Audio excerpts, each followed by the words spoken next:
Hello and welcome back to the channel. I am Justice. I am joined here by Drake and Terramaster for State of Speed, our Yu-Gi-Oh! Speed Duel podcast. We actually have a lot to talk about today, so I'm going to go ahead and toss it right over to our moderator, Drake, to get us started. Yeah, we got some pretty big speed duel reveals. We have the complete set for Duelists of Shadows. We got it. The name changed a couple times. But yeah, we're basically going to be discussing all of the different archetypes, some of them longer than others, but how we feel about those. And just to start things off, I want to know, what is your guys' favorite skill out of all the skills revealed from this set? Terra, go. All right. I would say it has to be Dark Unity. In play testing, the skill hasn't been insane to main deck. However, there's some like funny little strategies you can do that in. Like if you were to ask Ursus, there is Dark Gaia Super Turbo, Super Dark Gaia, big, huge Gaia, dark. That's the name like of the deck. 7,500 attack. Yeah, exactly. And then the second way to use the skill is just to side it in against any big special summon decks so that you can just super poly. But that's it. So I do like that the skill, if your deck is weak against really big special summon monsters that also have protection, you can play a side deck package that has super poly plus Dark Unity, and that Izana is now a rock, and now it's just a material for my big Dark Gaia, and now you're dead. Really big Dark Gaia, yeah. Yeah. So, yeah, that's my skill. Justice. Yeah, so for me, obviously, it's the broken red eye skill that we got. Oh, wait, we didn't. So that can't be my answer. I wish it was. But actually, my answer is one that really surprised me, which is the Dark Scorpion skill. No one suspects the Dark Scorpion gang. The name is kind of silly, obviously, but the skill itself is actually really cool. I think there's a lot of potential there. I don't know if it's like a tier 1 thing, but I think it's definitely a deck with potential. It seems like probably the closest thing we've actually gotten to like a good, like cool control type strategy in speed so far.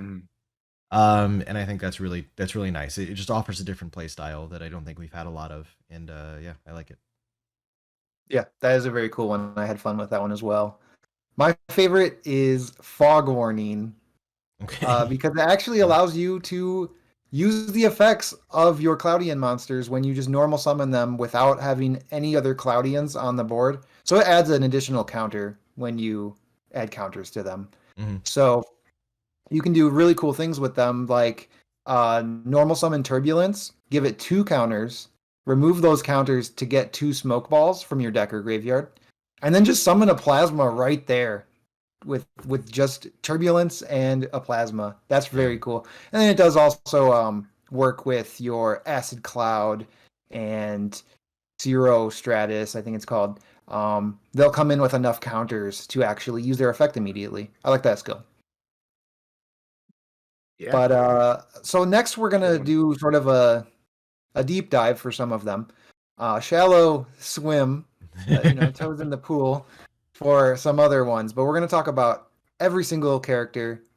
If we liked their card pool, if we liked their skill, do we think it will be competitive? And to start things off, we have Tanya with the Amazonas. Oh boy.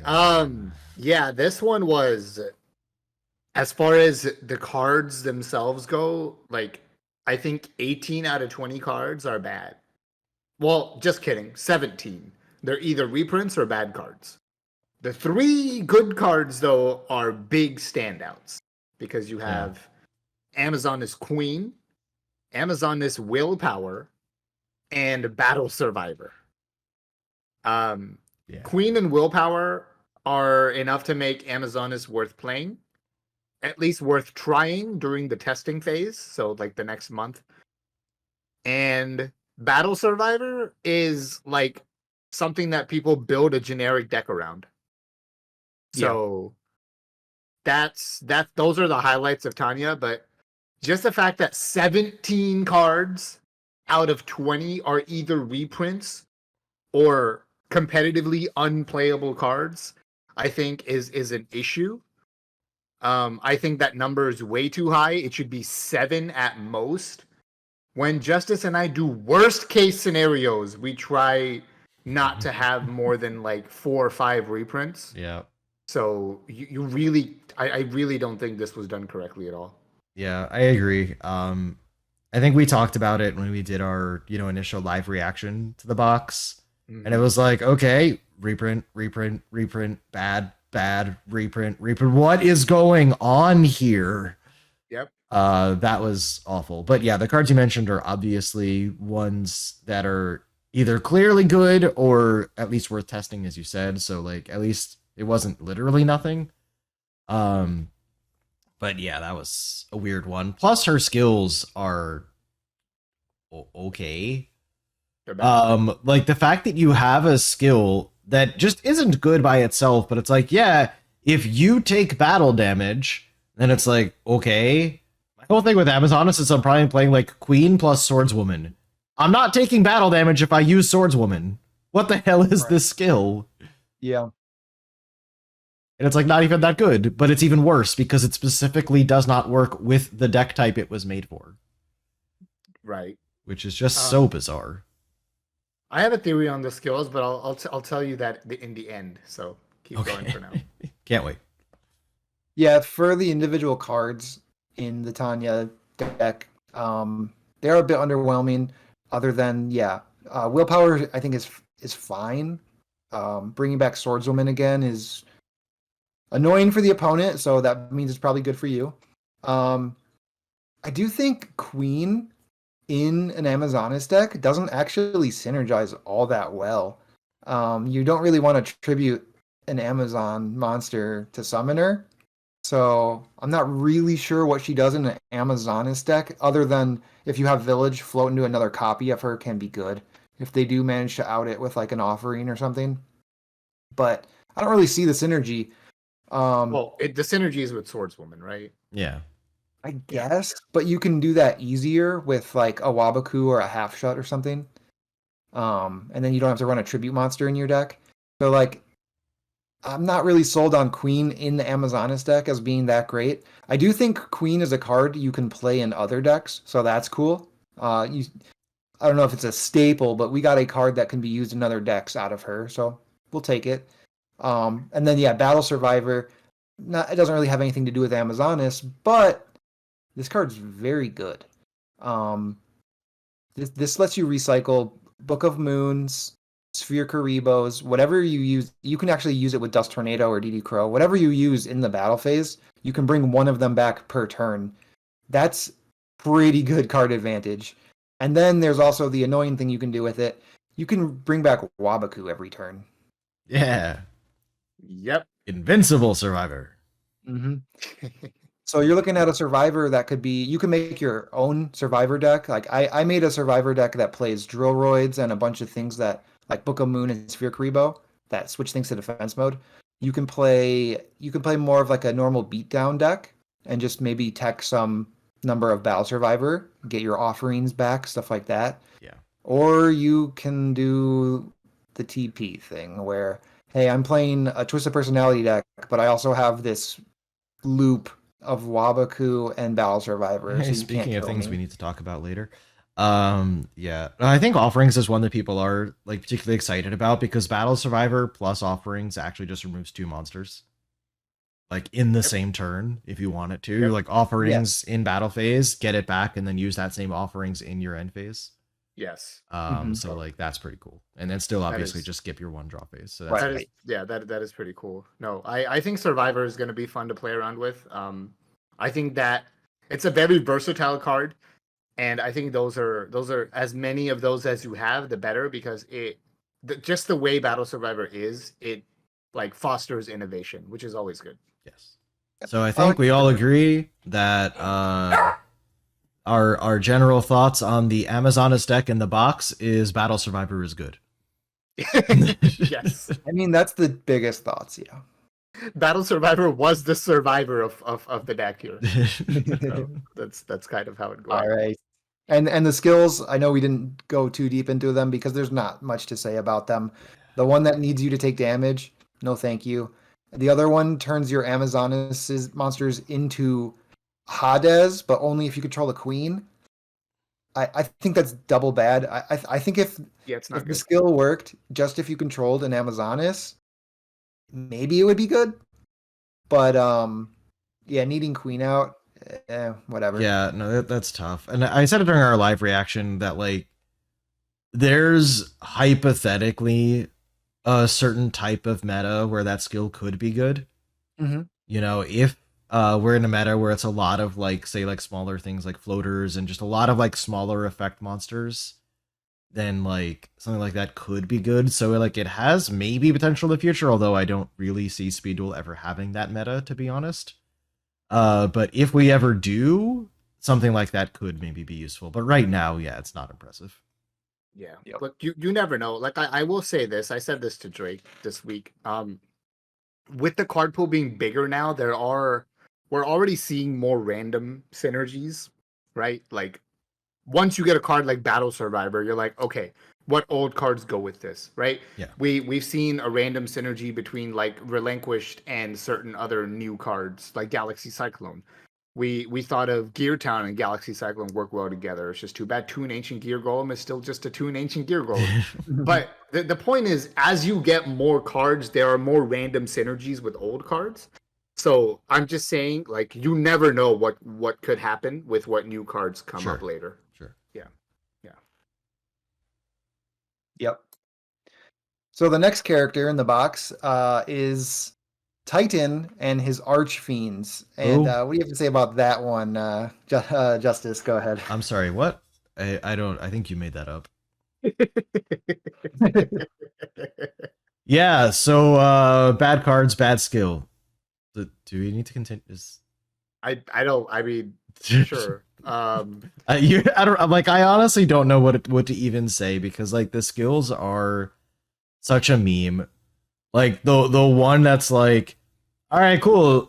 You have a 50% chance for this skill to work, and if it doesn't, you're gonna burn yourself potentially for a lot of damage. Also, you're burning yourself with your chess archfiends, so you might just hey, we actually might have gotten our first self TK deck in Yeah. speed duels. Well, I mean, if So there's that's ever cool. a speed duel ladder and then there's an event Right? where you have to just participate to get points for the ladder event, then you just have to go. This deck is really good. Yeah. Oh, we did it. Okay, but Yeah. just as you have more to say. No. Okay. All right. So on Archfiends, I got a couple of things to say. First is that Skull Archfiend of Lightning, the card we knew before the full spoilers, is okay. It is the highest attack point one tribute monster we have. Woo, we did it. And it has a 50% chance to dodge Shrink, Offerings, Relinquished, and such. I can't think of more examples. But those three. So, for example, if my opponent has Offerings, if they have Battle Survivor and Offerings and Book, okay? Book is another example. I summon Skull Archfiend of Lightning, and you're like some opponents might hesitate to even activate the Offerings. Sure. Because they're just like, Yeah. what if it doesn't work and I just use my card for nothing? Right. Right? So it's one of those cards where like if we get a ban list that stops certain other things, stall then Skull Archfiend might be okay. It's also a fiend, so 2,500 for Dark Gaia. But as for the rest of the Archfiend deck, yeah, we got Archfiend Soldier. That's cool. We got what? Archfiend Soldier. Yeah, we got Archfiend Soldier. That's great. That's cool. Community member Jack Kiyomu keeps coping on Annihilator Archfiend. That's true. But I don't think there's anything there. But if there is, prove me wrong. I really want you to, please. On the other hand of that, there's Giant Orc and Mist Archfiend. So beatdown support. Let's go. Mist Archfiend is huge. That's right.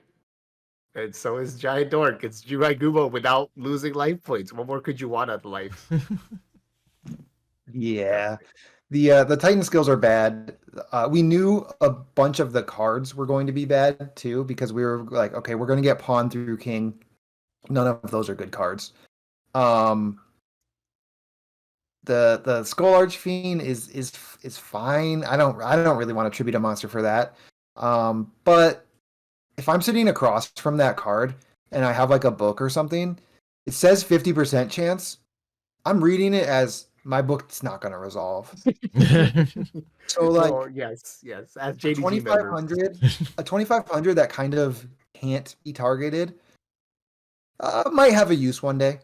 And then the other cards that might have a use one day, yeah, Annihilator Archfiend is actually a pretty powerful card. I don't know what you're going to do with it right now, but pretty powerful card. Yeah. I don't think we got much else other than those two cards from Titan. Yeah. I mean, Exit look, when they there, announced that, like, hey, we're gonna get all like chess archfiends, we knew what to expect. Yeah, we knew this was going to be the worst character. We were hoping Yeah. for a couple good individual cards, and we got Archfiend Soldier. that. We got sort of that. It's a bit rough, but Yeah. hey, the next archetype is cool. The next archetype is it's small. It only took up a few slots, but it's impactful. It's the Don Zalug and the Dark Scorpions. Yes. Yeah. Something to actually get excited about. No, this one's really cool.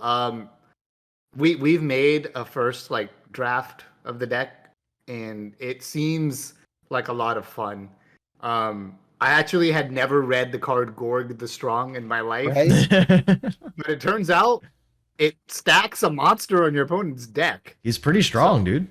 Yeah, he's pretty strong. He can lift up any monster and just throw him on top of the deck. It's impressive. You seen the size of some of these monsters? Yeah, I know. He Like, lifts come them on. all.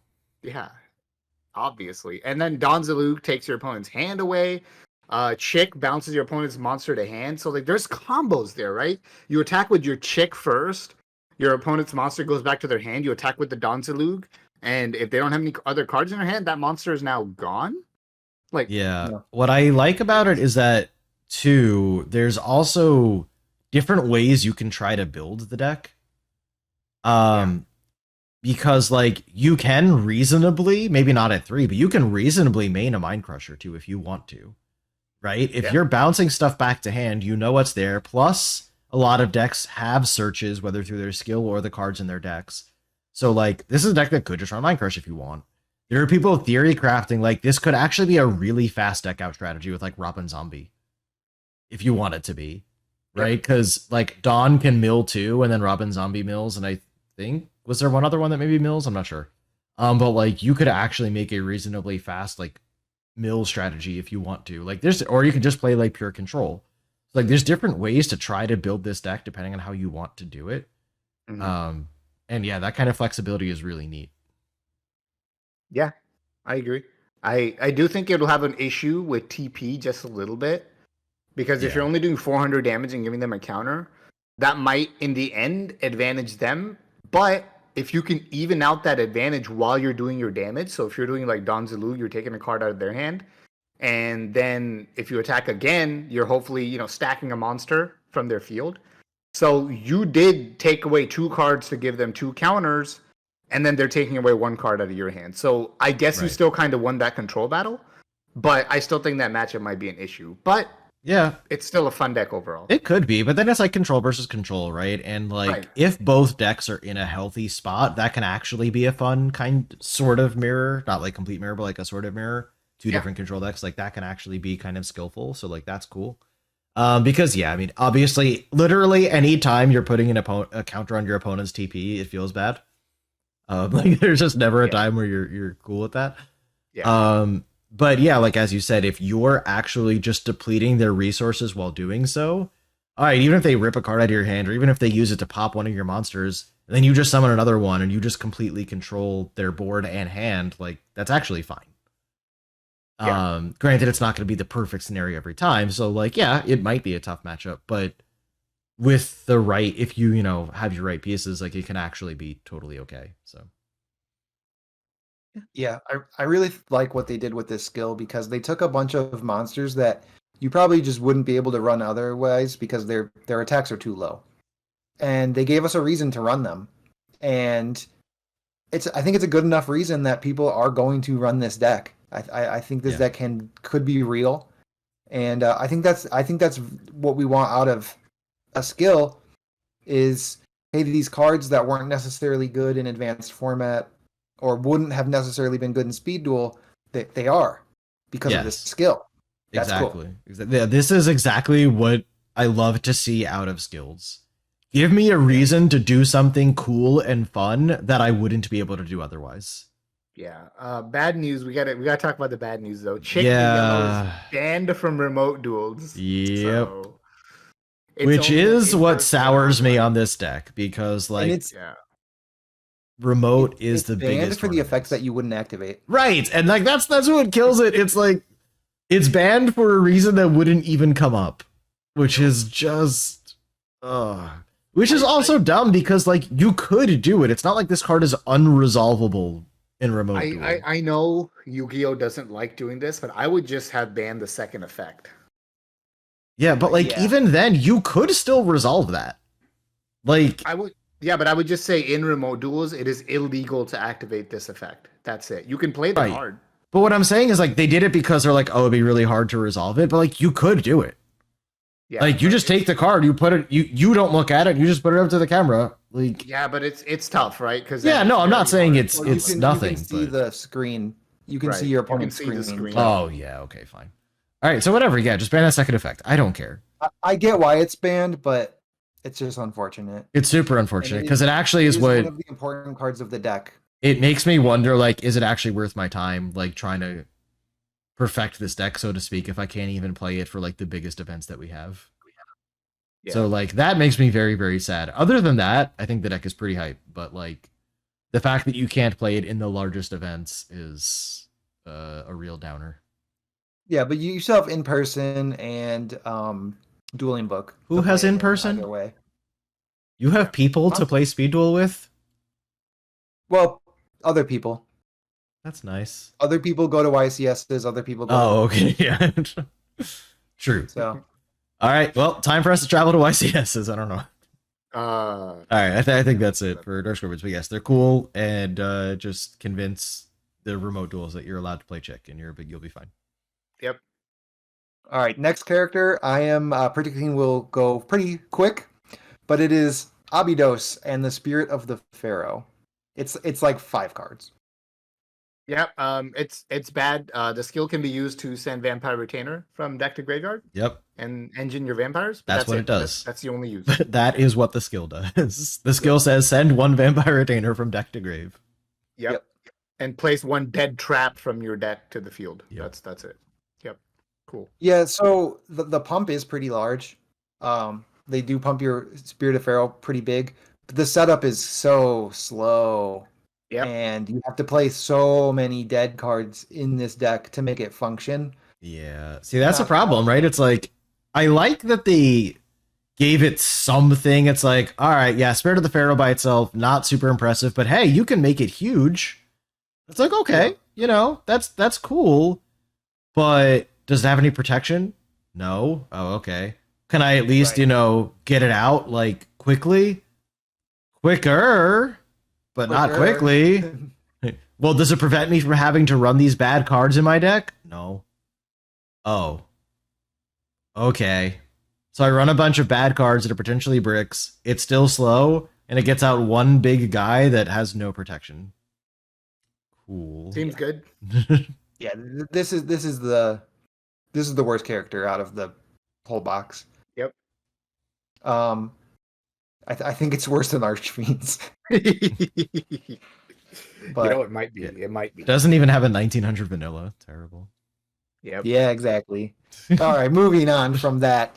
Got to move on to a cooler character. We've got Camula and her zombies. Vampires. Both. All right, Justice, you want to start this one? Yeah, vampires are cool. Ban TP and everything's fine.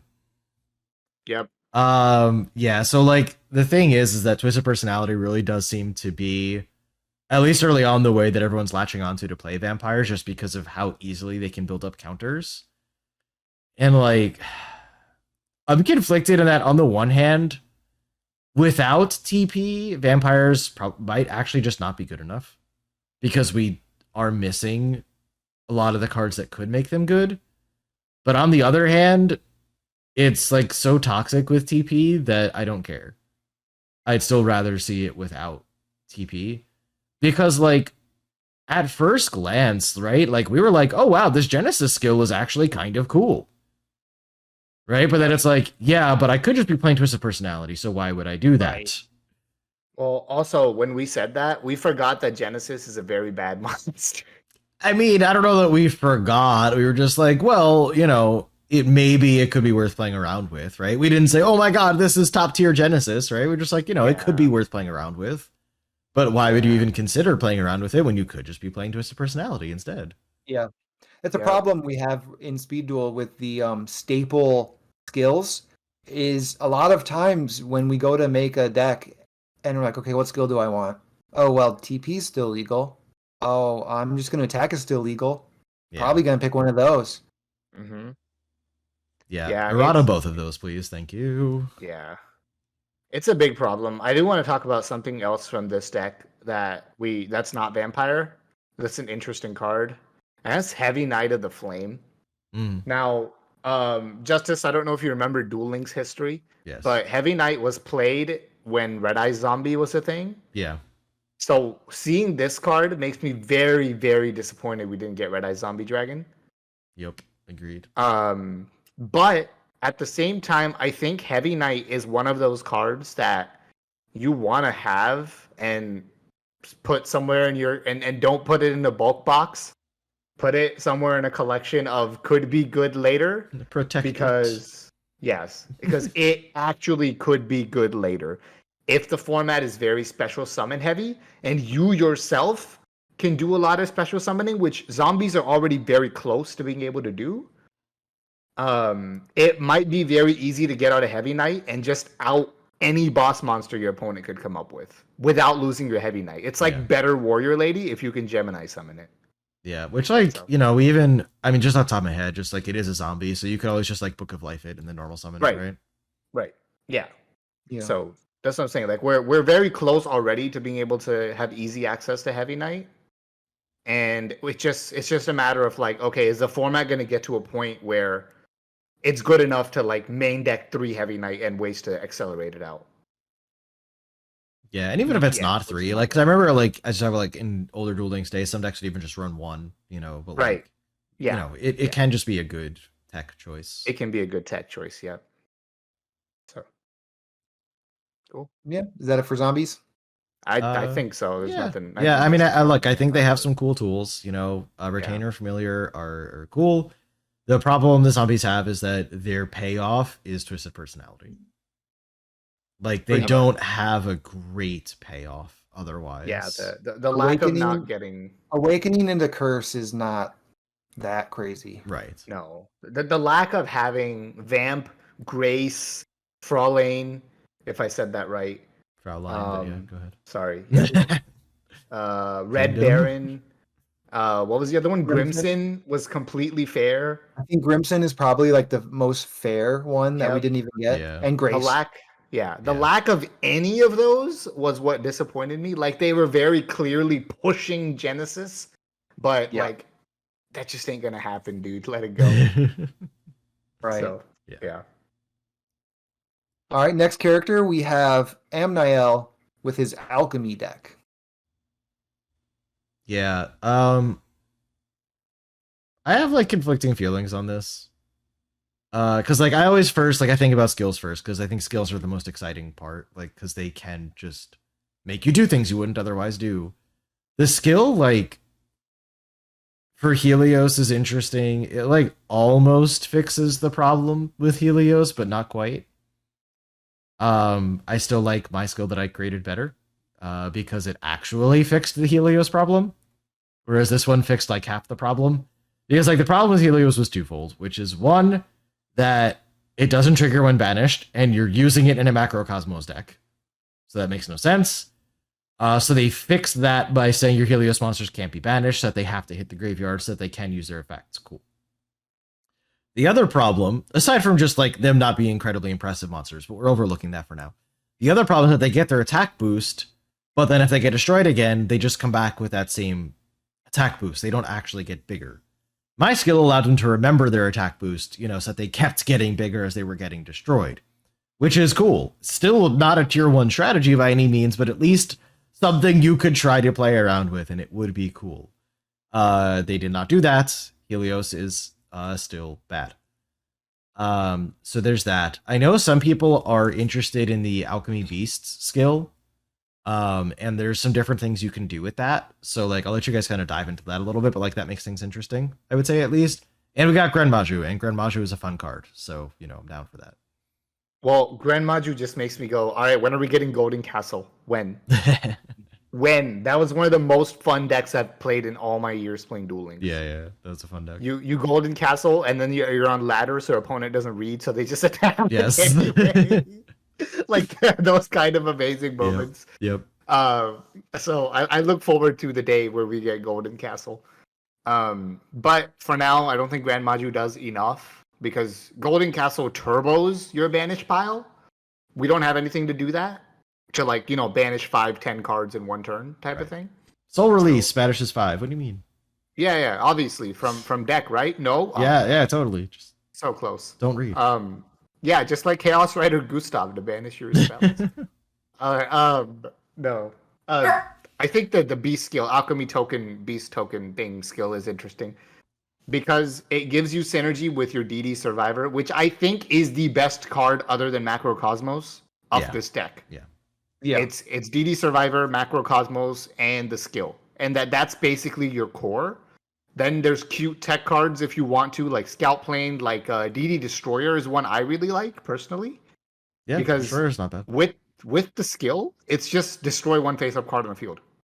Yeah, which we don't have that. This is Speed Duel. That's spot removal. That's insane, right?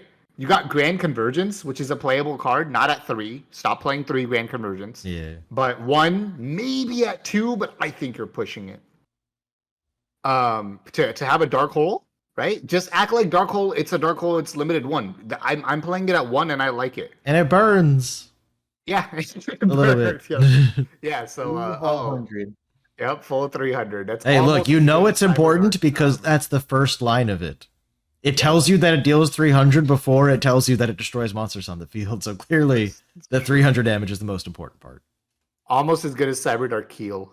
Almost. Another cute card is one you probably, like Heavy Knight, want to put away for later as a tech, maybe a side tech, is Tribe Shocking Virus. Yep. That's... If you have the right type of monster in your deck, and your opponent is playing that, Tribe Shocking Virus is Raigeki, which is sick. Yeah. Well, Lightning Vortex, I guess. Yeah. But still, that's still sick. So, yeah. Yeah, absolutely. I was going to mention the same thing about Tribe Shocking. Like, I don't know if it's good right now, but that's a card to remember that card exists, because that can be a sweet sideboard option in the right meta. Like, I'm playing zombies, you're playing zombies. I see what I'm going to do. Yep. Yeah, something like that. Yeah. Very cool. Yeah, you guys pretty much covered everything in that deck. I just want to mention one more thing. The card I think is the worst card in this set came from this deck, and it's Curse of Aging. Oh. The card that Justice famously said would be bad if you took away the discard cost, and he's completely right. Yeah. You deserve to counter Aqua Chorus. Come on, Dad. Yeah, that's a meme. Okay. Next character is another short one. It is Viper with his reptile skill. His what? He only got one. What's up? His what? Yes, his reptiles. Reptile skill. What? We have so many reptiles in Speed Duel that they needed a reptile skill. Yeah, can we just say F and move on? As in, this is F tier garbage. Yes. Yeah, we have like 3 reptiles. This skill is unplayable in the fact that you can't activate it because there aren't really any good reptiles in Speed Duel. I actually will defend what this skill does. Change the battle position of opponent's monster every turn. I actually think that's pretty good. Good luck triggering it. All right. Next. So what you're saying is I need to play Swamp Mirror, summon it as a reptile, And Yeah, now there's I have Swampmere, reptiles. there's Swampmere, there's Gale Lizard. Yugioh. There's Gale Lizard. I guess there's Gale Lizard. That's it. Um, That's it. That's where it ends. yeah, pretty much. Sounds like enough cards to me. Nine monsters, and they're all not great. Yeah, Nope. All right. should be good. Should be Yeah. fine. Let's move on to an actual character. Yes. Adrian with Claudians. You And may we have have to seen skip Justice disappear. Don't panic. We did not murder him. He has simply gone to work. Okay. He was repulsed by Claudians. He was. He's like, this is disgusting. Old man yells at Claudians, and then he left. Okay. So you want me to talk about Claudians first? Yeah. Yeah. All right. Claudians are. I think I didn't touch them much, but you did. However, A little bit. I did I've read. started to. Yeah, I did read the skill, and I did read the Claudian cards, and I do really like the fact that as soon as you summon a Claudian, it's immediately its effect is live, rather Yeah, than with you fog warning. right. Yeah, rather than you having to do something else. So that makes every normal summon in your deck a +1, which is really cool, unless it's immediately answered, right? Floodgate, whatever. Sure. So it's also good in that way because it forces your opponent to have an immediate response. So Yeah. I think that's pretty cool. I think it's really cool what you do with the deck, but I'm not going to steal your spotlight on that. So go ahead. Yeah, I mean, I talked about it at the beginning of the podcast a bit. Oh yeah, you did. Yeah. What I do with the deck currently, I've just started messing with them. They're a lot of fun. What I do with the deck currently is I play Turbulence. It gets 2 counters. I remove those 2 counters and I summon a Plasma. But there's some other combos in the deck. You can summon Altus. He'll get 2 counters. Now that's not 3, unfortunately, so you won't get to discard a card. However, if you Aerosol, you're adding 5 more counters to him, so he's gonna have 7 counters. So on turn 1, with just activating Aerosol after summoning an Altus, you're discarding 2 cards from their hand. That's actually a little bit absurd, and then you still get to float the Aerosol effect next turn. So that's cool. And then there's a play that is like kind of win more, but it's very powerful. If you get a Plasma out, and then you summon an Altus and Aerosol to put 9 counters on the Plasma, you can remove those 9 counters and discard 3 cards from your opponent's hand.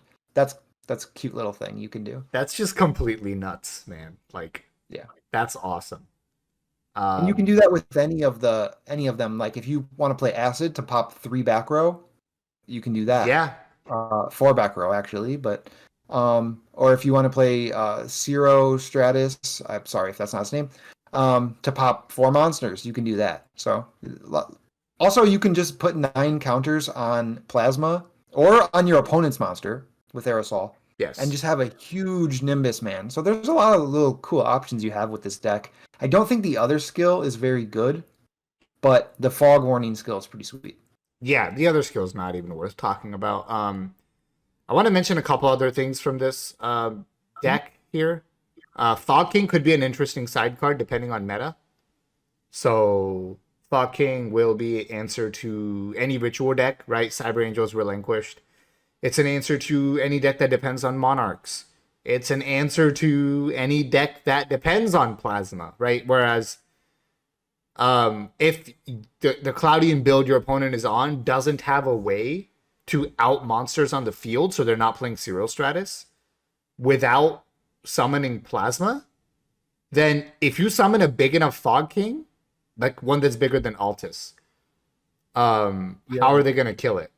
So there's that too. So Fog King is could be a cute side deck card. Then there's Vortex Trooper, which is in the Ursus Big Gaia Dark Evil Gaia deck. So there's that too to fix bad hands. So I'm using Mori of Greed. Yeah, there you go. That's a thing too with Cloudians. Yeah. So they gave us Vortex Trooper because it's a new card. I'm actually glad they didn't do Mori of Greed in the box because that would have been another reprint. So thank you for that. Yep. Ooh, we dodged a bullet on that one. So yeah, okay. I think that's it. Yeah. I think Salvage would have been cool, but Salvage would have been Yeah, I don't think there's neat. anything else to say about Cloudians, really. Yeah. Next we have Kagimaru and the Sacred Beast, and that one is more of your style. I think you've been testing a bit of that. Yeah. Sacred Beast, I will say, is a lot of fun to play because after a little bit of fidgeting, it's really Hamon you're playing. And Okay. it's because they gave us Skyfire that's even worth like trying. So like that's okay. Like it's playable, don't get me wrong. But is it going to be consistent enough for you to play it as a meta deck? Maybe not. But does it have to be? Maybe not, right? So this either could be a deck that you can have a lot of fun with, but isn't going to compete, or it could surprise if somebody finds the right build, the right consistency combo, and also compete. And I think this is another one of those decks that is so close. It just needs a couple more consistency cards. Yeah. Where if in the next box there's a random card that helps this deck, and Konami just didn't think about it, like because those kind of things happen all the time, right? Sure. This is the type of deck that could accidentally become good. So look out for that. Yeah. No, I was watching you play some matches with this deck, and sometimes you were actually able to assemble Haman plus Fallen Paradise plus Cerulean Skyfire, and that is a very powerful board. Yeah. That you have a 4,000 that can negate a spell or trap every turn, and then you have Fallen Paradise that's Pot of Greeting every turn. And then can't be targeted, Yeah, can't be destroyed. I think that's super cool. Yep. I'm not sure what else the deck does. If it has a backup plan for what does it do when it doesn't get out Haman? I don't know. Yeah. I mean, when it doesn't get on Hamon, you just hope you're not matched up against an OTK deck. Yeah, and you hope you have time to get out. Yeah, you hope you have time to have another draw that fixes your hand. That's pretty much it. So yeah. Are either of the skills important? now I've seen discussion about playing Shadow Reborn with this deck because that might be able to bring out your Dark Summoning Beast faster, and you don't have to have one less card in your opening hand, like you would with the good skill. But the good skill guarantees you a Sacred Beast, a Hamon in your opening hand, which I like. However, with Dark Summoning Beast, you don't need to draw it. So that actually is the reason to not play the skill, because your focus should be your Summoning Beast, not your Hamon, and you want to maximize your odds of getting your Summoning Beast combo, which is either Tribute Fodder plus Summoning Beast, or Foolish Burial plus some kind of, plus you have your Shadow Reborn skill, right? So that should be, people are arguing that should be your goal rather than using the new skill. And again, it points out the problem, right? Old skills are just better.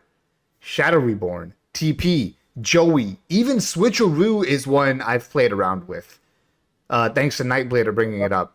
So, like, that old skills just seem better a lot of times, which I don't like it. I don't like it. I want to play new skills, but I also don't want to lose. So there's that.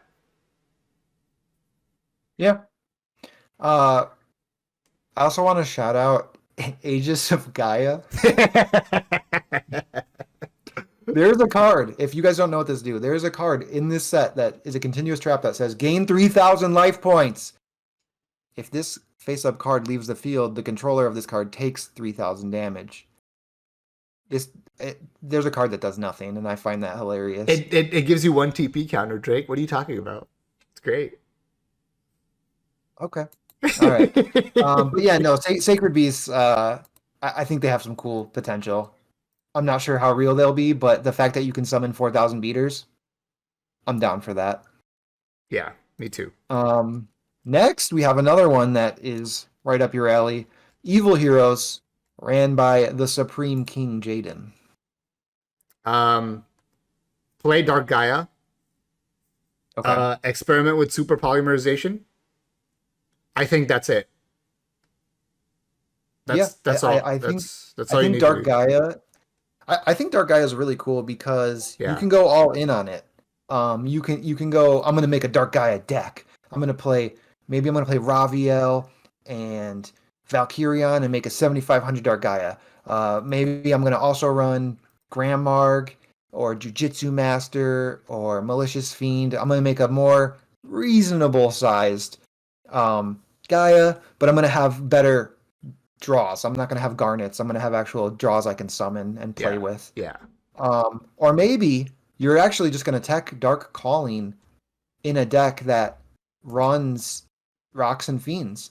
Whether that is Magnets, Magnets can run Fiends, and then you got a Dark Calling play.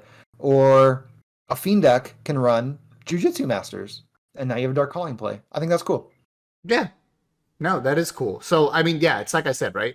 I didn't say Dark Calling, but obviously Dark Calling is how you want to summon your Dark Gaia. Yeah. So, Dark Calling, Dark Gaia, and then you can do the side deck Super Poly Dark Unity package. Mm-hmm. I think that's really cool because it's like, oh, I lost to Cyber Angels because my deck runs New Doria and Grand Marg and Jujitsu Master, and I have to draw Jujitsu Master to beat them, right? Now you don't, because now you just play Super Polymerization, and now you have to draw Jujitsu Master or Super Polymerization. So your odds of winning game 2 just went up quite a bit. Not to mention Super Poly, they can't even respond to. I don't know that's relevant specifically in that matchup, but some matchups it might be. Like someone brought up that this is the other way around, actually. Never mind. So Skyfire can negate Super Poly because Skyfire doesn't activate. So Okay. you can't activate cards in response to Super Poly. So like you can't turn your opponent's Hamon into a rock if they have Skyfire. Or you can, but then you can't Super Poly it unless they've already used their negate. So cute interactions to keep in mind. But again, the keys from this deck are Super Poly and Dark Calling. Yeah. So keep those in mind for sure. And I think Super Poly is another one of those cards that the longer it's in the card pool, the better it gets. Oh yeah, definitely. Yeah. The more targets, the better. Yep. And every time we get a fusion monster printed, it's potential targets. So Every time we get a fusion, every time we get a fiend, every time we get a rock, yeah. Yep. yeah, it has potential to keep getting better and better. The one other card I wanted to mention from this, it's not Aegis of Gaia, don't worry. It is Malicious Edge. I think that card is nice because we don't have many good one tribute monsters in speed duels, period. So, we got Amazon as queen now and Malicious Edge. 2600 Piercer if your opponent controls a monster for one tribute. Yeah, sure. That's something you might want to consider in other decks. Yep. Yeah. I mean, especially if it depends. I mean, a lot of this depends on the meta, right? So if the meta is opponents playing vampires and they're ending their board on 0 defense, yeah, get them for 26, dude. So yeah, a lot of this depends on what the meta is. Right, because they're paying life points to activate their Yes. retainers and familiars. Yeah. So if they So did, 2600 out of nowhere could just be, whoops, we're dead. yeah, exactly. It could just be like, oh no, well, whoops, I paid too many life points, I'm dead. Yeah. Yep. Or if you get them to 500, you turn off their deck, which is also really cool. We have one more major character, and that is Night Shroud Oh no. with his Red Eyes deck. Why'd you have to save this one for last? Yeah, it's we're coming full circle here. We started with Amazonas, we're ending with Red Eyes, which is also like 80% reprints or useless cards. Let's talk about the highlights though. Yeah. So highlights of this deck are Totem Dragon. It's a card that could get better as we move forward. Yeah. So that's nice. I don't think it's doing much right now because your only targets with it are Blue Eyes, Red Eyes, and what's it called? Tyrant Dragon? Yeah. Yeah. And those aren't great targets. They're not. None of them are called Light and Darkness Dragons, so they're whatever. And then there's Swing of Memories, which is interesting because any normal monster beatdown deck can get a lot of extra aggression with this card. So that's cool. Red Eyes Wyvern could be good in the future if we get actually good Red Eyes cards to support it, or for it to support, rather. But I think that's it. Unless you have anything else to talk about. Yeah, I don't think there's a ton in here. Like, there's obviously potential in Wyvern and Black Metal Dragon, but with our current card pool, Yeah. they're not crazy. I think a Vanguard of the Dragon with Luster Dragon and maybe other vanillas. There could be a cute strategy there, honestly, especially with like Swing of Memories and Just E-Break and stuff. But yeah, I'm not super excited about the dragon stuff right now. Yeah. I get it. It's not super inspiring. It's honestly disappointing that dragons are cool, man. Whether you're playing an RPG or Yeah. Yu-Gi-Oh, right? People love dragons, and the fact that they managed to make dragons so underwhelming is a really sad thing to me. So like I think Konami's still playing too safe with a lot of these things. The Yeah. fact that the skill makes you summon Darkness Dragon to be good is bad because there's no consistency there. How do I search my Darkness Dragon, right? Black Metal isn't good enough because I have to have a Red Eyes card to even put it on the field as an equip spell, right? Right. Which means that's very slow consistency. I have to set it, hope my opponent sends it to the graveyard, and then I can search my Darkness Dragon. Probably too much. So I don't see it. I gotta be honest with you. So hopefully in the future there's more Red Eye support with Joey being in the next product. But we'll talk Yeah. about that in a bit here. Yeah. Yeah, this could be a sleeper deck. This could be an awesome deck in 5 months, Yep. honestly. Yep. Because it's only missing a few cards. It's yeah. Just one or two consistency cards and you're Mhm. there. Yeah. Yeah, we do have a Carboneton, which is an interesting card you can play with this, and Champion's Vigilance. Mm-hmm. But you could kind of already have done that before this box. So Yeah. not sure. I'm not sure that strategy got better. It's just something you can do. Yep. The last character only got one card. It's a skill. It's Yubel. The skill is not good because your 5 dark monsters have to have different names. I don't know why the different names part is there. It would be playable if it didn't have that. Arguably playable because getting 5 monsters in your graveyard in Speed Duel already is kind of a big ask. There's not that many good ways to turbo your graveyard 5 monsters. Yeah. There's like Future Fusion you could set up if you're playing like Dark Machines. That's still slow. That's super slow, yeah. But I mean, how are you, without doing something cheesy like that, how are you getting 5 different names in the graveyard? Yeah. Also playing a bunch of one-ofs is just usually bad deck building. So And then if you activate the effect, it banishes one of them. So you have to get another name in. Yeah. yeah. Also you have to have something worth a payoff. Oh, it's once per duel anyway. Sorry. Yeah. But So you have to have something worth the payoff too. Yeah. Special summon one monster from my graveyard. Okay, the best one is Jinzo. yeah, great. Jinzo or Barrel Dragon or like what am I even summoning? Yeah, like off of what are this? you even doing off of that? Like, are we playing tunes? Is that what we're doing? No. Are you gonna get 5 tunes in the graveyard? Yeah, I don't know what the answer is. So Yeah. Sorry, Yubel. yeah, You're scaling it. how about giving us the real Yubel? Why can't we have that? I don't know. I don't have an answer for that. Yep. So All right. Whatever. So what do you think were the biggest? You pick as many as you want. But what do you think were the big winners for characters from this set? I think Amnael.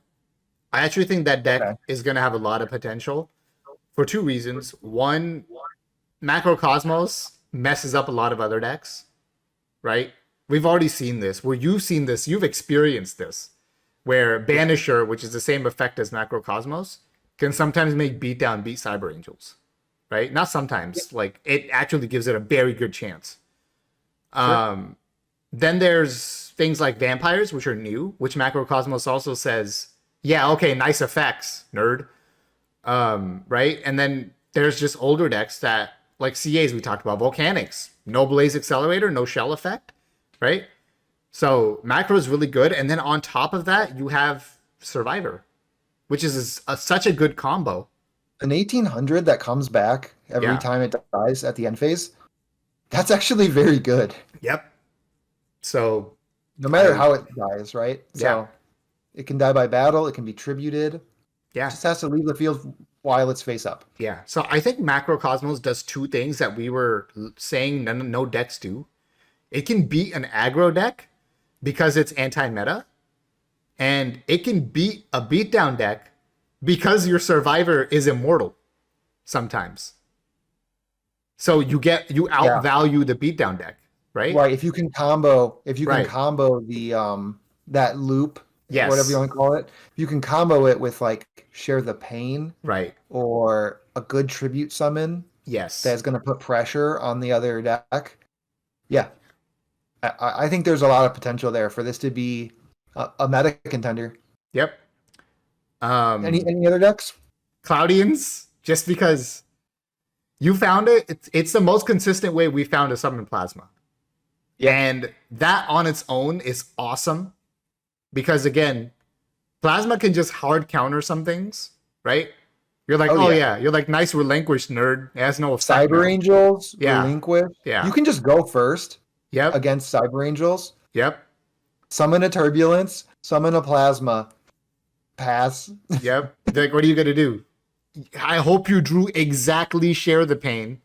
I mean, even then, they have to play a monster with no effect. That's right. So a Senju or a Sonic Bird with no effect, then play Share the Pain, Yep. and then what? Because they have a 3-card hand. Yeah. Yeah. So their hand has to be like perfect to out plasma, and even then, they negged. They negged. They had to neg themselves to out your plasma. And Right. you're Cloudian, so you can recover. And the coolest part is, in that matchup, that's not your only play turn one. You can also Right. summon Altus and Aerosol and get 2 cards out of their hand, and now they're also like, oh, I no longer have a combo with only 3 cards. Yeah. So, yeah, you can just beat them that way too. I think they need at least 4 Yeah, I think so too. I agree. to really do something. Yeah, because with 3 cards, the most you can do is 1 Izana, and that's not lethal. That is Right. not lethal. That gives you, as the Cloudian player, a chance to summon Plasma on the crackback and just win the game. So, yeah, I think that Cloudians has a lot of potential. That's like obviously the anti-CA build, like for sure. But there are also other like slower builds to play like the monster remover guy. That Yes. if everyone's playing like Battle Survivor or something, you're like, okay, I destroy your Battle Survivor by card effect before battle phase, so you Yeah. can't do anything to recycle, right? So I think Cloudings is very flexible. If the meta is slow, they can play slow. If the meta is fast, they summon Plasma, right? Right. And that's what I like about the deck is you can adapt it to whatever the meta looks like, which is cool.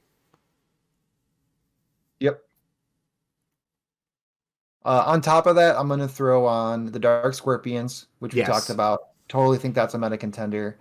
And I'm going to also say Zombies because they have a very good engine in Retainer, Familiar, Awakening, and also Desire.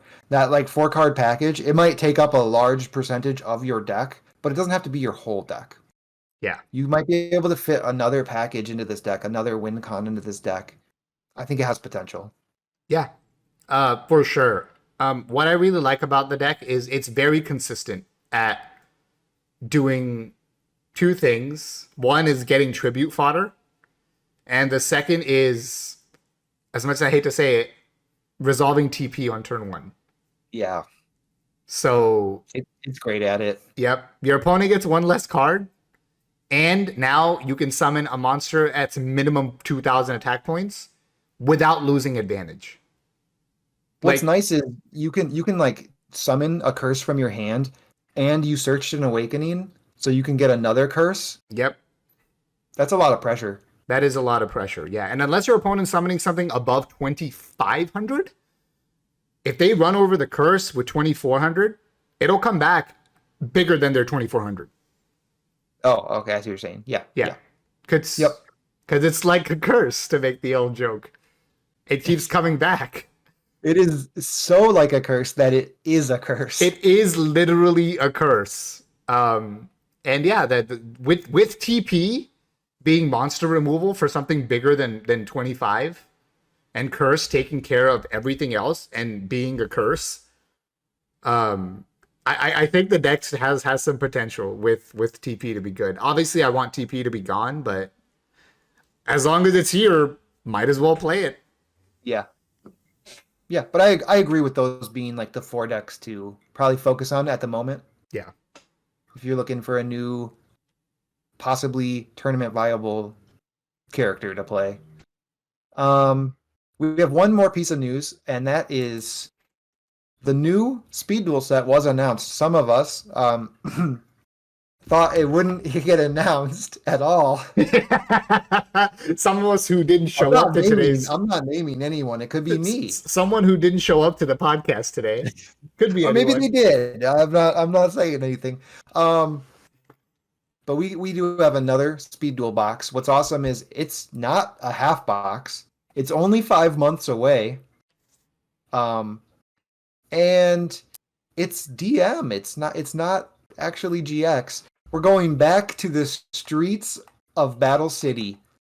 We're taking it to the streets. Dude. Yeah. All right, you've got all the good puns for it. Yeah, dude. Yeah, we got Yugi Road. We got Joey Drive. We got Weevil Boulevard. My God.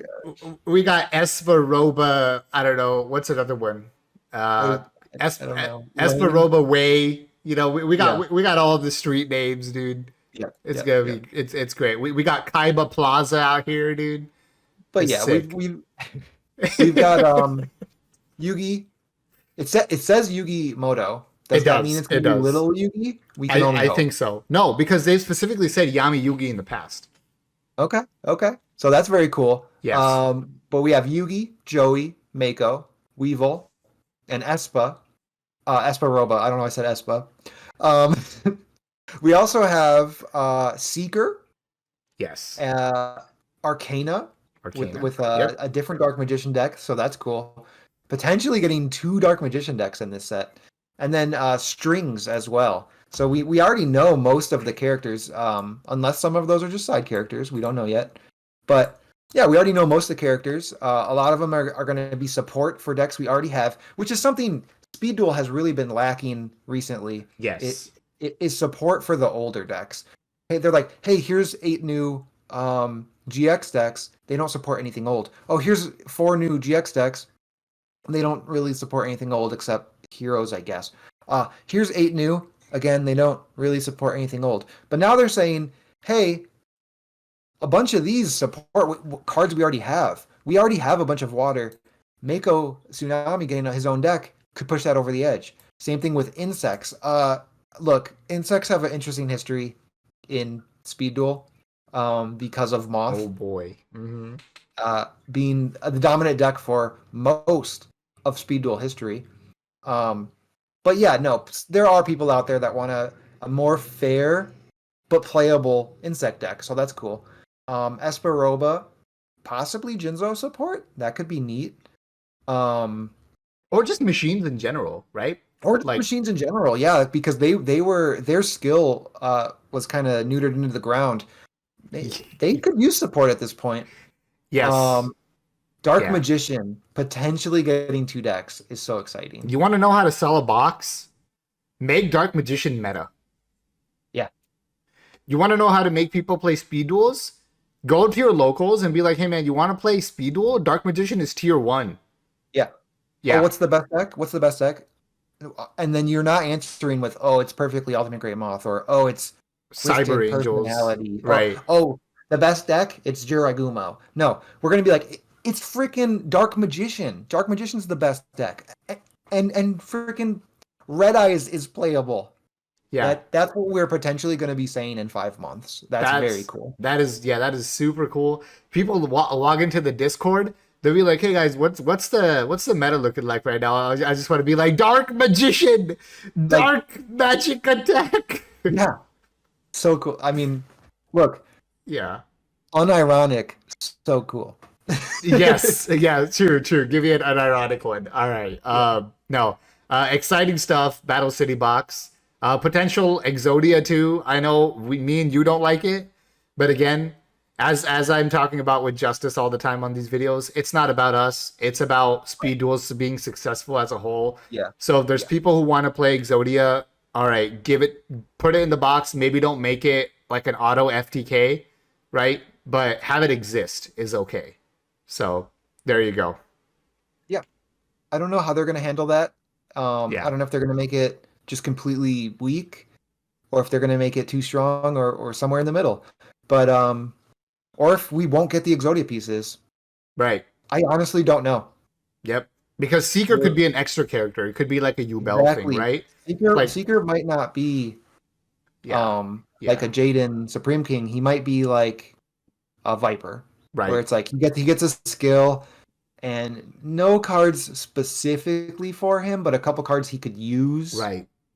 Because I want to say this. I feel like if Exodia was in the box, and hear me out, wouldn't you want that to be on your very first marketing thing? Yeah, I mean, Exodia would sell the product, I think. That's what I'm saying. So the fact that it's not there, if I was an Exodia fan, I would be a little bit worried. But if we're not Exodia fans, then we're like, okay, cool. So, I mean, interpret that however you want, okay? Yeah. So So when you buy this, you're guaranteed a secret Slifer the Sky Dragon, and a secret Arcana art of Dark Magician. That's actually really cool. And then a chance to pull a secret starter deck Yugi Dark Magician. the I think that's original, the awesome. Yeah, best, I think that's awesome. the best one. The best Yeah. one. A chance to pull Jinzo again, fine. I don't think anybody's complaining about that. Gearfried, whatever. Flame Swordsman secret for the first time. Some people are hyped, other people are like, whatever. A big one though, Dark Magician Girl. Yep. People love Dark Magician Girl. Yep. Cyrus loves Dark Magician Girl. We know that from the anime. So, Cyrus, Yugi. Yeah. Um, Taya. some of you watching might love her. I don't know. Yeah. I actually have Dark Magician Girl sleeves. Look who's talking. Yeah. I know. No, Dark Magician Girl will sell the box. So there's that going for it. No, I'm excited for it. I'm ready to for them to reveal some teasers for new cards. Yeah. But obviously, as soon as that happens, we will let you know. So yeah. Another cool thing about this announcement is they're showing us that they can jump between animes. So we might get 3 GX sets and then a DM set and then a GX set and then 3 5D sets and then a DM set. Maybe. Yep. I think it's cool. Yeah. Anything. It just shows you that anything is possible in Speed Duel. So yeah, breaking their own rules is always nice to see. Yeah. So stay on your toes. Rules that we've kind of made up in our heads, but you know. Right. And then another thing to keep in mind here, you mentioned this to me first, is this box was probably designed after midterms results were in. I think so. So, and that means midterms financial results and tournament results, right? The financial results is the logic for, we got to try to do Battle City again to sell this product.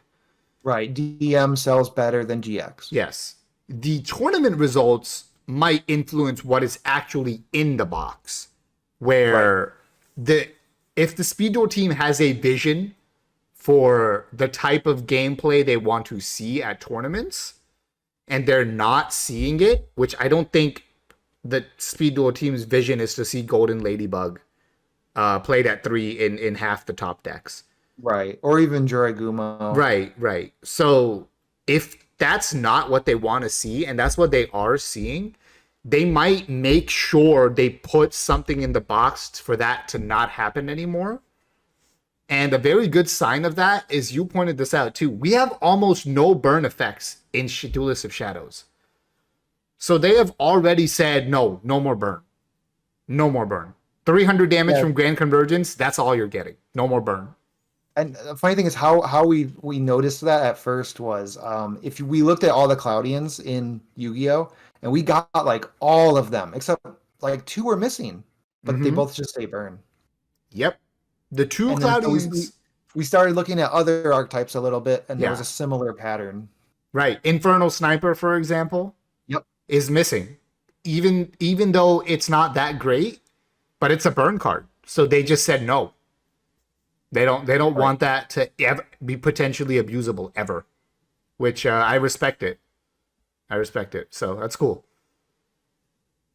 Yep. I think it's good hopes for the future of Speed Duel, because they're trying to find a balance. I think they do want the games to go a little faster. I do think they call it Speed Duel for a reason, other than 4,000 life points. I think they do intend for the game to end a bit faster than advanced format. And I think they're making steps in that direction, like how we got Awakening and we got Willpower and stuff like that. They're taking steps in the right direction to be like, okay, let's let them special a little more. Let's not give them more stall support. Right. Dark Gaia, Dark Calling, right? Yeah, those exactly. are Dark fast. Calling. Yeah. Yep. So fast cards. We actually got a few good fast cards, which is definitely, I think we got a lot more fast cards in this set than we did in midterms, even if you were to say double it, right, from midterms. So very happy to see that. Yeah. All right. That's it though. That was our final topic for today. We didn't want to do too many side topics because we spent so much time on Duelists of Shadows. Right. So yeah, look forward to the April podcast when that comes out, when we will talk about the Duelist of Shadows meta as it develops, as we have tournament results.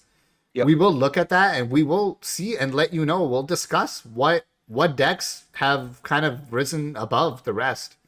What rises to the top. We're gonna find out. So that's a reason to look forward to the next podcast. But as always, I hope you enjoyed. Sorry, Justice had to drop off in the middle there. But until next time, Terra Master and Drake, we're out.